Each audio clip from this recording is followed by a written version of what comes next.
guru hebat hari ini? Pada tanggal 22 September sampai tanggal 25 September 2025. Sebelumnya saya ingin mengucapkan terima kasih kepada Ibu Kepala Sekolah, para wakil, dan seluruh Dewan Guru karena telah memberikan saya kesempatan dan waktu untuk dapat melakukan pengimbasan dari acara BIMTEK di Banda Aceh kemarin. Dan saya telah melakukan pengimbasan selama 1 bulan lamanya. Hari ini adalah hari terakhir saya untuk melakukan pengimbasan kepada ibu bapak guru semua dengan melakukan berbagi praktik baik 7 jurus mega hebat yang kita laksanakan pada hari ini. Baik, sebelum kita memberikan sepatah dua kata penyambutan pada acara berbagi praktik baik pada hari ini, kepada Ibu Haja Maryani saya persilakan dengan segala hormat. Assalamualaikum warahmatullahi wabarakatuh. Waalaikumsalam warahmatullahi wabarakatuh. Alhamdulillah, hari ini kita berkumpul sejenak untuk memberi support untuk acara pengimbasan yang dilakukan oleh teman kita ini, guru saya ini yang bernama Sedi Wardani SPDI, dalam rangka pengimbasan atau disimulasi dari BIMTEK yang beliau ikut di Banda Aceh pada tanggal 22 sampai dengan tanggal 25 September 2025 yang lalu. Ngikuti BIMTEK ini adalah salah satu tahapan yang harus dilalui beliau supaya nanti hasil akhirnya benar-benar maksimal, beliau menjadi fasilitator daerah. Itu harapannya, sesuatu yang menginspirasi sehingga ibu bapak walaupun tidak sebagai guru BK, ibu bapak pun bisa membimbing anak dalam pembentukan karakter itu. Jadi batas tindak lanjut beliau itu sebelum pulang kemari pada akhir pelatihan atau BIMTEK selalu ada sebuah acara di penghujung itu adalah menyusun rencana tindak lanjut. Selamat siang Bapak dan Ibu guru hebat SMP dari Pak. Apa kabar semuanya? Selamat siang Bapak dan Ibu. Kalau suaranya besar saya percaya Bapak dan Ibu sudah makan siang ya. Baiklah. Oke, pada hari ini izinkan saya Sedi Wardani SPDI, saya merupakan calon fasilitator daerah untuk Aceh Tamiang. Oke, sebelum saya membagikan praktik baik saya selama 1 bulan penuh kepada siswa dan siswi, dan saya akan melaporkan kepada Bapak dan Ibu guru, ada baiknya nih kita goyang dulu, kita refreshing ya, ada siap. Kita akan mainkan jingle 7 jurus BK hebat. Oke Bapak dan Ibu, saya mohon untuk berdiri semuanya ya. Mandiri dan kuat, tumbuh di lingkungan sehat, bersama guru yang hebat, penuh cinta dan bersahabat, mendidik dari potensi, kelola emosi, tumbuhkan resiliensi, jaga konsistensi dan jalin koneksi, membangun kolaborasi dan menakar situasi. Oke Bapak dan Ibu, terima kasih tadi kita sudah ice breaking dengan jingle 7 jurus BK hebat. Saya akan menjelaskan dulu apa sih 7 jurus BK itu. Yang pertama ini yang saya ikhlaskan kepada siswa dan siswi kita adalah kenali potensi. Kenali potensi ini merupakan salah satu jurus BK yang menggunakan asesmen sebagai bentuk validasi untuk mengukur hasil gaya belajar, hasil potensi minat dan bakat. Yang kedua adalah kelola emosi. Oke, selanjutnya ini merupakan jurus yang saya angkat selanjutnya, yaitu tumbuhkan resiliensi. Bagaimana caranya menumbuhkan pemikiran growth mindset kepada siswa dan siswi kita. Selanjutnya adalah menjaga konsistensi, digunakan juga oleh Bapak dan Ibu. Jadi koreksi ini merupakan salah satu, sebenarnya ini merupakan jurus yang agak khusus ke guru BK karena tentang bagaimana mempraktekkan konseling individual. Tapi Bapak dan Ibu dapat menggunakan jurus ini juga, tapi dengan menggunakan teknik coaching. Selaku guru BK dan Bapak dan Ibu KPU kepala sekolah membangun kolaborasi untuk bagaimana kerjasama untuk menyelesaikan permasalahan di sekolah. Bukan hanya saya sebagai guru BK, tapi juga seluruh pemangku kebijakan di sekolah. Baik, jurus yang terakhir Bapak dan Ibu ada yang namanya menata situasi. Menata situasi ini merupakan salah satu jurus bagaimana caranya menciptakan lingkungan aman dan nyaman serta menyenangkan di sekolah. Menggembirakan ya. Lingkungannya membangun bagaimana caranya membiasakan bangun pagi siswa dan siswi kita. Mungkin siswa dan siswi kita ada yang susah bangun pagi sehingga terlambat di sekolah. Yang saya implementasikan selama 1 bulan kepada siswa dan siswi kita. Ini yang pertama adalah jurus kenali potensi. Oke, implementasi jurus 1 kenali potensi adalah mengidentifikasi hasil gaya belajar siswa. Identifikasi hasil potensi minat adalah jurus tumbuhkan resiliensi atau penerapan teknik pola pikir bertumbuh atau growth mindset pada murid dengan menerapkan strategi Berger. Nanti akan saya jelaskan apa itu strategi Berger. Konseling individual dengan menggunakan komunikasi empatik. Alasan saya memilih jurus 1. Yang pertama adalah berdasarkan hasil pengamatan saat pembelajaran, peserta didik belum memahami gaya belajar yang mereka punya. Gaya belajar visual kinestetik 70%. Apa itu visual kinestetik Bapak Ibu? Visual kinestetik itu merupakan gaya belajar yang lebih dominan kepada menonton video, melihat slide, membuat gambar atau yang lebih dikenal dengan mind mapping. Ini saya kirimkan nama saya sekolah olahraga sudah. Di sini dari hasil pemaparan buku kami mengenai asesmen kecerdasan remaja menunjukkan bagaimana cara kita memprovokasi si anak dengan bakat dia tadi seperti yang kalau dari sini jatuh dari IPA, yang matematika, anak yang fobia ini itu berbeda dengan mereka. Pertanyaan saya, bagaimana cara ibu membagi, mengelompokkan daripada perkelompokan atau minat ini pantas dari hasil nantinya apakah ada pencapaian sasaran? Kita bisa menggunakan ini sebagai acuan belajar kita sebagai guru kepada siswa dan siswi kita. Ya, ini Bapak dan Ibu bisa gunakan sebagai acuan bagaimana caranya. Bapak dan Ibu kita punya serang kurikuler kan? Nah, tujuannya ke sana. Saya pernah bergabung juga dengan beberapa orang anak yang juga mau, yang lain juga bisa angkat anak, nggak saya marahin juga, yang mau yang lain mau nyangkol, nah itu mungkin mau tidak itu beda dia. Kita nggak akan bisa menyalahkan anak di lapangan. Komunikasi dengan Bapak dan Bapak saya mau boleh tepuk tangannya dong Bapak Ibu. Mengambil jurus 3 yaitu tumbuhkan resiliensi. Ini berkaitan dengan pemikiran growth mindset. Takut menghadapi tantangan.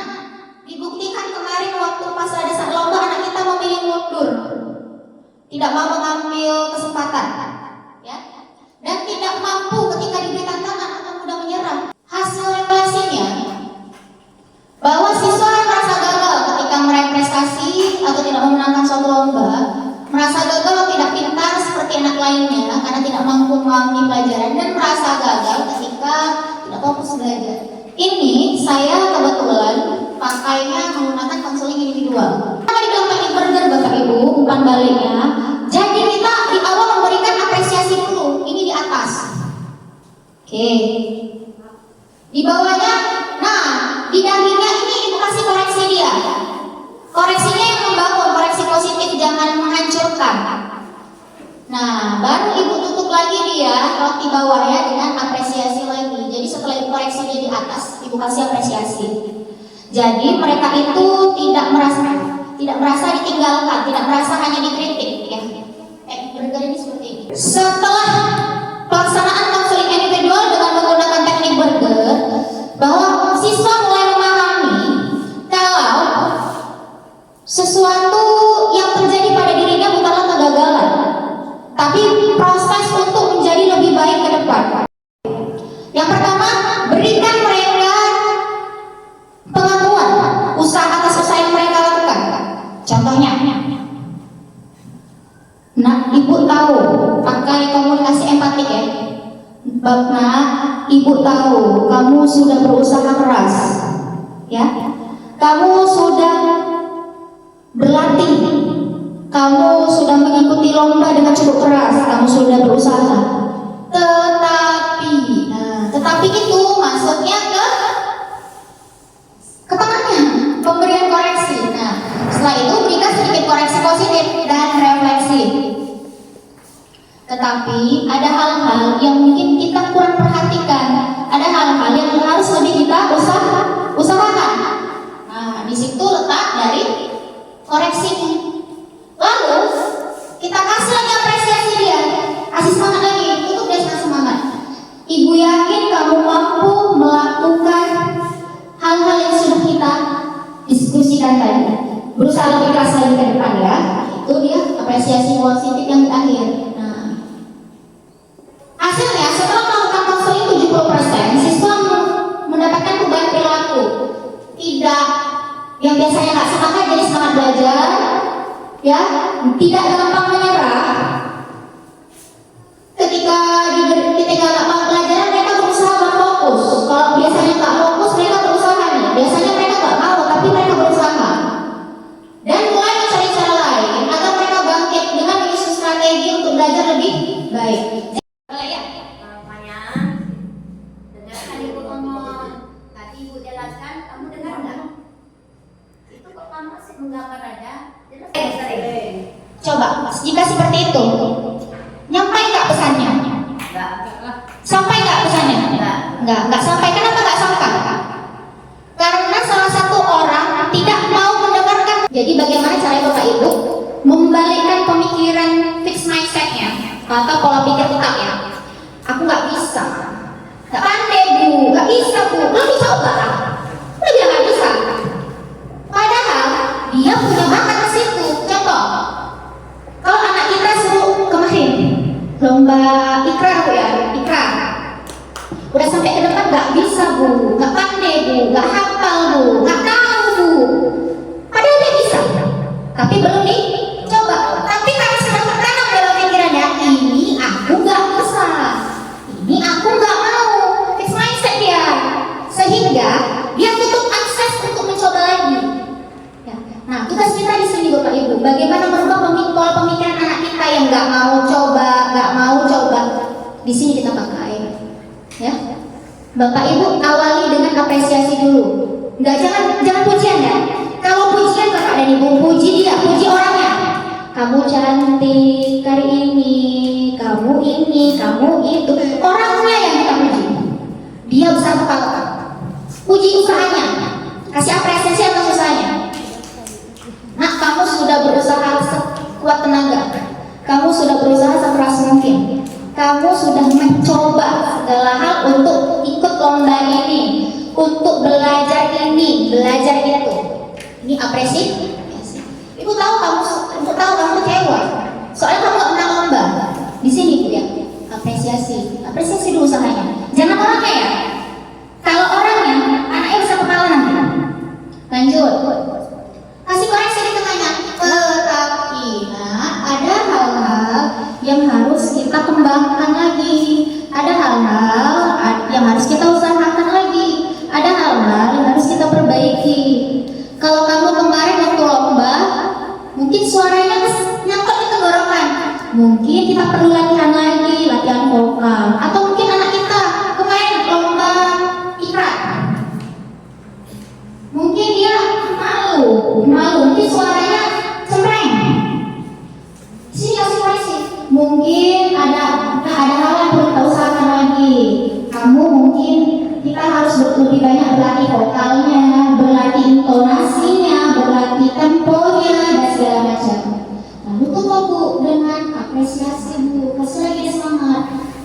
Kita usaha lagi keras lagi ya setelah ini ya. Nanti kita ikut lomba lagi, kamu usaha lagi lebih keras. Ibu yakin kamu pasti bisa nih. Gak ada yang gak bisa. Belum dicoba, bukan tidak bisa. Berarti sebenarnya anak-anak kita ini semuanya bukan tidak, tetapi belum. Padahal punya potensi yang besar. Kayak ibu. Dia intinya dia hanya mau menggambar. Ketika saya bilang saya dapat, dia mau gambar aja di situ. Nah kan pelajaran kita itu memang ada sih menggambar, ada kan nggak mungkin juga dia nggak ada materi lain gitu. Nah itu bagaimana Bu Dani? Di Hamburger apa di mana dia itu? Terima kasih. Memang itu merupakan salah satu tantangan kita agar anak kita itu tidak hanya tahu gambar. Nah, mungkin Bapak dan Ibu kalau dalam pelajaran apapun yang bahasa Indonesia, matematika dan lain-lain, anak yang kasusnya seperti itu tadi mungkin bisa sedikit mencerahkan. Tadi kan saya bilang potensinya visual kan? Mungkin disarankan dia untuk mungkin ketika pelajaran bahasa Indonesia juga nggak usah disuruh tulis banyak, suruh buat dia main mapping peta konsep. Bisa merupakan referensi diberikan oleh jurusan BK sehingga kami insya Allah akan bisa memilih salah satu minimal untuk kita implementasikan ke mapel kita atau ke ruang pembelajaran kita. Saya terus terang sangat tertarik dengan yang jurus pertama nih, karena itu kayaknya jurus dasar. Kenapa dibilang jurus dasar? Karena kita pertama sekali sebelum memberikan materi atau memberikan pembelajaran, kita harus lebih dulu namanya mengenali potensi tadi ya Bu.